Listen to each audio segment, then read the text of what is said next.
Welcome to the Dean's Lecture in Fine Arts. My name is Alana Lindgren, and I am the Dean of the Faculty of Fine Arts. I would like to acknowledge and respect the Lekwungen peoples, on whose traditional territory the University of Victoria stands, and the Songhees, Esquimalt, and Wasanich peoples, whose historical relationships with the land continue to this day. On behalf of the Faculty of Fine Arts, I would like to thank Dr. Joanne Clark, the Dean of the Division of Continuing Studies, and her colleagues for hosting the Dean's Lecture Series. It's a wonderful way for us to share the exciting research and creative activities that define the Faculty of Fine Arts. I would like to introduce you to today's speaker, Professor Brian Richmond. Professor Richmond is a director, dramaturge, and adapter who has directed nearly 150 productions for theaters across Canada, the United States, and Mexico. He has worked on the development of play scripts with several of his generation's leading playwrights, and several of these plays have gone on to be nominated or win Governor General, Chalmers, or Dora Mavor Moore awards. Several have also had highly successful runs at theaters such as the National Arts Centre, the Shaw Festival, Canadian Stage, Edmonton Citadel Theatre, Theatre Calgary, and the Arts Club Theatre in Vancouver.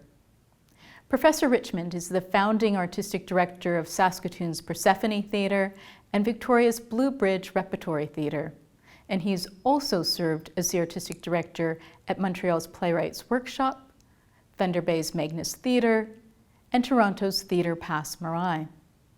The past chair of the Department of Theatre at UVic, he has been leading students through their explorations of the arts of directing, acting, and script analysis for the past 23 years.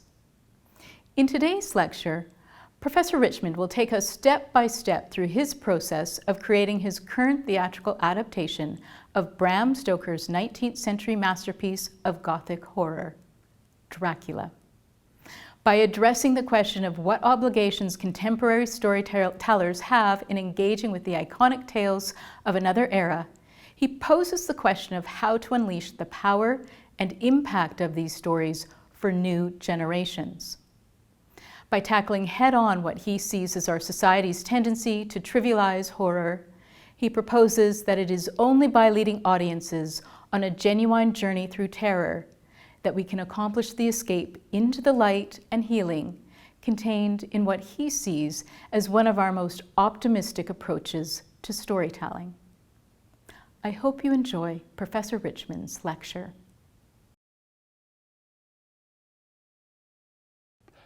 Thank you, Alana. Before starting, I'd like to express my gratitude and respect to both the Lekwungen-speaking peoples on whose traditional territory the university stands, and the Songhees, Esquimalt, and Wasanich people whose historical relationship with the land continues to this day. I'd also like to thank Dr. Joanne Clark, the Dean of Continuing Studies, and Dr. Alana Lindgren, the Dean of Fine Arts, for making today's lecture possible. So, as Dr. Lindgren noted, I'm a director. And to be specific, I'm a theatre director who's been fortunate enough to pursue a more than half-century fascination with the art and craft of bringing stories to the stage. But as any theatre director knows, my ability to pursue this journey has been wholly dependent on my collaboration with the hundreds of enormously talented theatre artists and the tens of thousands of audience members with whom I have shared this fascination. So before I proceed with today's talk, I'd like to take the opportunity to thank all of them, because without their efforts and support, my work would not have been possible. Now, as you heard in Dr. Lindgren's gracious introduction, I've engaged in the process of directing nearly 150 times in my career and have worked in a number of different ways, including leading creative teams in the building of distinct and contemporary interpretations of canonical plays from the past, championing new playwriting voices in my dual role as both a director and a dramaturg, occasionally acting as an adapter and director of either existing plays or plays derived from other sources, and all this while working with artists at the top of their careers and with artists who are just beginning their creative journey. Now, obviously, we don't have time today to go through all of these 150 storytelling experiences. So I thought what might be of interest to you would be for me to go into some detail on a project that I'm currently working on as both the adapter and director. A project that in a certain sense has spanned a large portion of my directorial career. And that project, as you will have guessed from the title of my lecture, is a new epic adaptation of one of the most frequently interpreted stories of the 20th century, Bram Stoker's Dracula. My hope today is that by focusing on the how, the what, and most importantly, the ever-evolving question of why Dracula has managed to maintain its more than century grip on the world's imagination, that I will provide you with a glimpse into how such canonical stories can be effectively transformed into engaging and meaningful theatrical experiences for each new generation. First, a little background. My interest in Bram Stoker's Dracula arose from my work as a director and producer for various theatres in Canada. I directed my first version in 1979 for Persephone Theatre in Saskatoon, my second in 1985 for Thunder Bay's Magnus Theatre, and third in 1994 for Toronto's Skylight and Peterborough's Arbor Festival. The first was an existing adaptation which had been very popular on Broadway, and the second and third versions were ones that I commissioned in my role as artistic director from two highly talented Canadian playwrights, David Reimer and Alan Stratton. All three were conceived as approximately 2-hour single evening presentations. All three were very different in tone and disposition, and all three chose entirely different focal points drawn from this multi-themed and complex novel. They all enjoyed extraordinarily talented writing, acting, and design teams, and all were very successful with audiences. And yet, on completion, all three left me with the gnawing feeling that there was much, much more to be mined from this seminal piece of 19th century Gothic literature.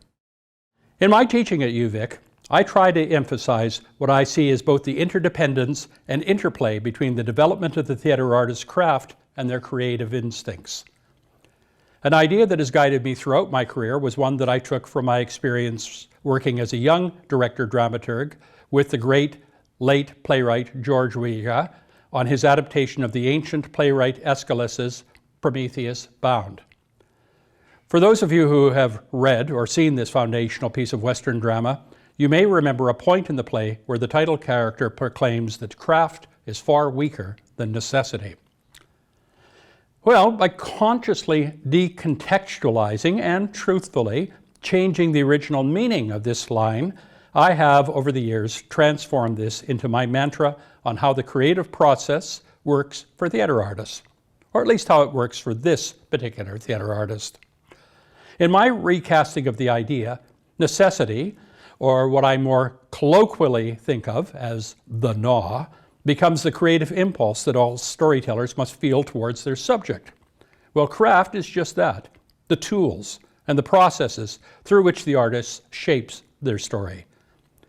And while I agree with the notion that impulse, intuition, or as I have conceived it, the gnaw, are central to the storyteller's process, I think we'd all agree that craft is essential if one is to engage in effective storytelling.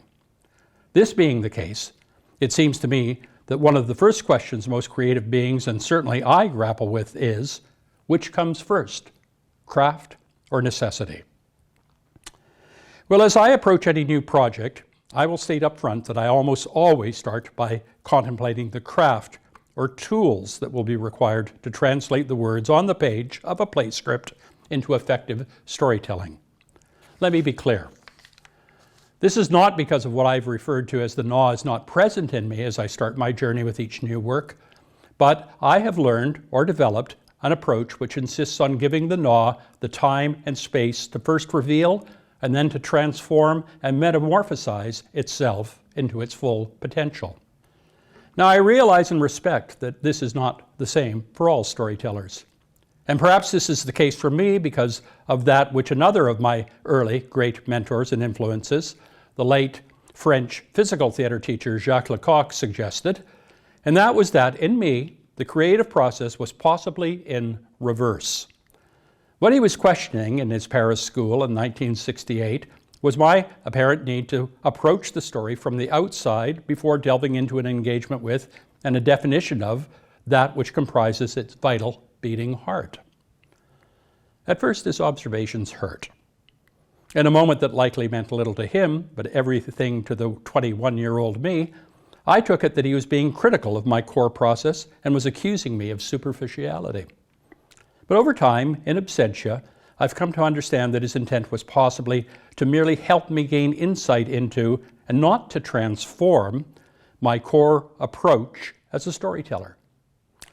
And if today I were able to share with him what I believe the source of this approach is in me, I would state that my fear is now, as it always has been, that by moving too swiftly in my discovery of the gnaw that I believe is vital to all storytellers, that I stand in danger of rushing to judgment as to the source, shape, and nature of the story's heart.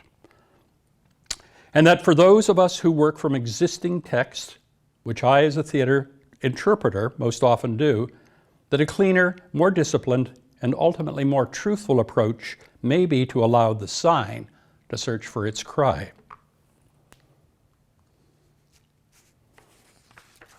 Such was certainly the case for me in my initial 3 experiences with Dracula. In all 3 instances, I would begin my work as a director-dramaturg by returning to the original novel. And in all 3 instances, this gave rise to the sense that we had barely scratched the surface of the aesthetic power and imaginative flight of the original. And let me be clear, this was not, in my view, our failure alone, but was shared by the several film and stage versions that I had read or witnessed. And lest we forget, we are speaking of a story that has had at least 200 film or televised versions and multiple stage adaptations. How could we succeed, I reasoned, given that the novel is nearly 17 hours in reading time and sprawls over several countries and hundreds of characters? So in 2020, I decided that I was finally going to address the gnaw that I identified as being there in the center of Stoker's creation of this modern myth by committing the next few years of my life to the creation of my own version, a version I am currently titling Dracula, a Trilogy of Terror. Well, this is all fine and well, I thought, but how do I start? And because I'm me, I of course started with the question of craft. And specifically, I started to contemplate the various tools I would need to engage in this task in much the same way a carpenter may in looking at a new building's plans or a sculptor facing an untouched stone slab. My first step was to jot down a couple of guiding principles. First off, I determined that as my desire to engage in this process arose from my admiration for the original novel, that I would stay as true to its form and intent as possible. Secondly, that I would let the novel determine the theatrical structure of my proposed stage adaptation rather than the other way around. As I worked through the long and arduous task of applying these principles to my work, I have found that the second principle was much easier to stay true to than the first, but more on that later. Of course, in terms of practical goals, the first task that any adapter faces is to reread the source material. And on so doing, my impression was very similar to the other times I'd done this. And this was that although the novel Dracula contains several thrilling episodes in its 27-chapter structure, that large parts of it, particularly the second half, are both cloying and lumberingly slow for a 21st century audience. A large part of the reason for this, I determined, arises from Stoker's vision of a Victorian society that is wedded to an aesthetic of sentimentality, particularly in its view of women and the Christian faith, and his belief that one of his chief tasks is to supply us, the reader, with an overwhelming and lengthy list of evidence that will convince us that vampires actually exist. Why did he feel the need to do this, I wondered. Those who have recounted multiple indigenous, ancient Greek, Old Testament, or other worldwide myths did not appear to find this necessary. It was enough for them to let the stories of their often larger-than-life figures speak for themselves. So why did Stoker feel the need to provide so much existential evidence for a creature who, at his core, is entirely fantastical? These questions fed my gnaw, and as it increased, I became more and more convinced that these were the two central issues I would need to grapple with in the early stages of creating my adaptation. Another major challenge facing any adapter of Dracula is the form of delivery that Stoker chose for his novel. Epistolary in structure, the original is entirely comprised of diary and first-person journal entries, newspaper clippings, ship's logs, and telegraph messages.